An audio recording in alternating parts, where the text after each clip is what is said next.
Well, hi there. This is T4, Transplant minus 4, and it is March the 29th, I think. Life got turned upside down earlier today when we were actually admitted far earlier than we thought we were going to be admitted.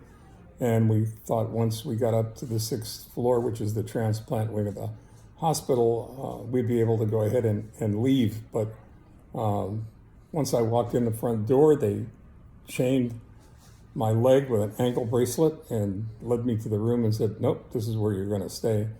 And it kind of turned everything upside down.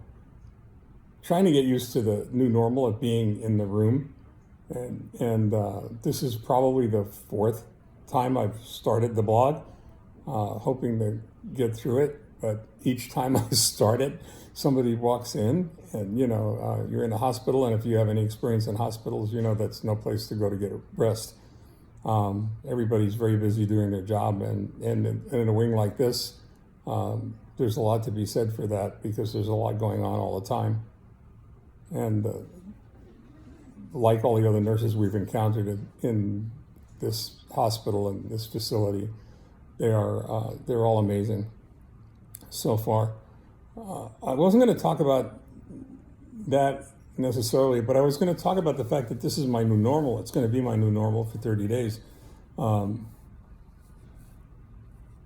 the transplant. Right now I'm being hydrated, and I'm going to be hydrated for 6 hours. So if you look, if I can do this,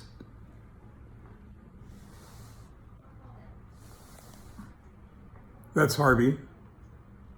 Harvey is my IV tree, and Harvey and I go everywhere together, which is really odd because Harvey and I go to the bathroom together. He's very good about just standing there and watching. But anyway, it's a new normal and it's a strange normal.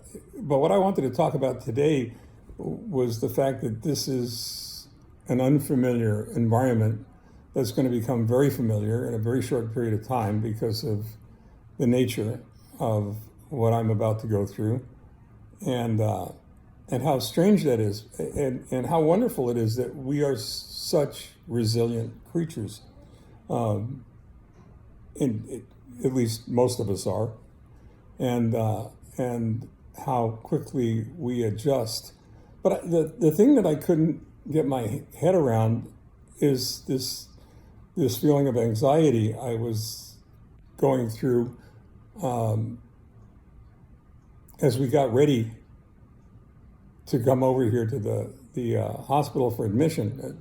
During my labs this morning, during the doctor's visit subsequently, and I couldn't get my head around that. And finally I realized that I was feeling the way I was feeling, and it was the same way I felt 50 years ago when I was about 12 years old.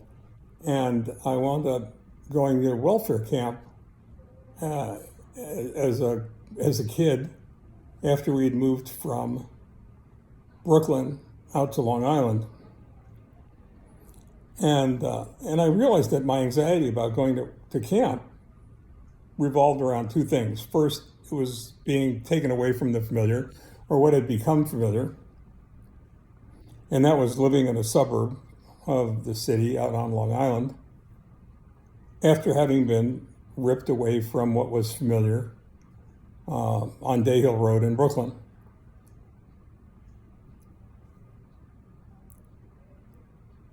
And when you think about it, that kind of makes sense, because if you think about the word familiar, the root of the word familiar is really family. It's, family-like environment, things that are family-like. And when you're taken away from family and friends, there's a fair amount of anxiety in that. And that's one of the things that was kind of upside down in my life when I was 12, and it's kind of upside down in my life again now, when I'm a lot older than 12. And we're going through what we're going through now, which is very little familiarity with anything, because we've run headlong into the jaws of the medical establishment, and while everybody is really wonderful, it doesn't really make you feel a lot any more secure. And that one of the things about this is the difference between what you're experiencing emotionally and what you're experiencing empirically.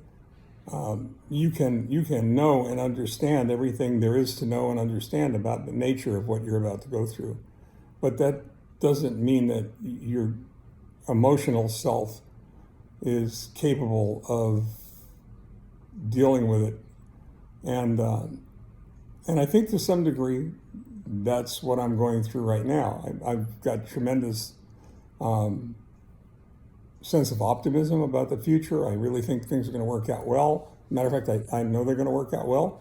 I know they're not going to be easy. I know that they're not going to be pleasant. I know that there are going to be a lot of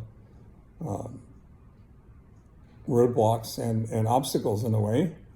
But I have a wonderful support team. I have an incredible group of family and friends. And perhaps that's the difference between now and when I went to camp. When I went to camp, I left everything that was familiar and went into a completely new environment, torn away from all the support that I had. Pretty much the same thing that happens when you go to boot camp, really. I mean, you're isolated from what's familiar, and your world is turned upside down until you're until you're indoctrinated, until you're re-educated. And that's all, these things serve their purposes. But the big difference here is that I've got a tremendous sense of familiarity that comes from the people surrounding me, the community that has embraced me and that I've embraced. And I think that that's an important difference, and maybe that's something to think about for all of us. And the important lesson there is not to wait until you're in a situation like I am to realize that, but to realize it ahead of time and to take advantage of it ahead of time and do whatever you have to do to nurture it and allow it to grow. And right now, that's my story, and I'm sticking to it. I've got about 3 more hours of hydration before they bring in the Malphalan, and that's the heavy-duty, nasty chemo that I'm going to get tonight. And I was saying earlier that you're in trouble when whatever it is that you're going to experience starts with the 3 letters MAL. When the beginning of whatever it is mal, you know you're in trouble. So anyway, I'm told that I won't have any real symptoms or side effects for a day or 2 subsequent to getting the infusion, and at that point, the Malphalan will start ripping my body apart, and I'll start feeling the side effects. So I intend to stay with you as long as I can until I can't, and I'm going to try and continue to blog since everybody seems to encourage me to continue.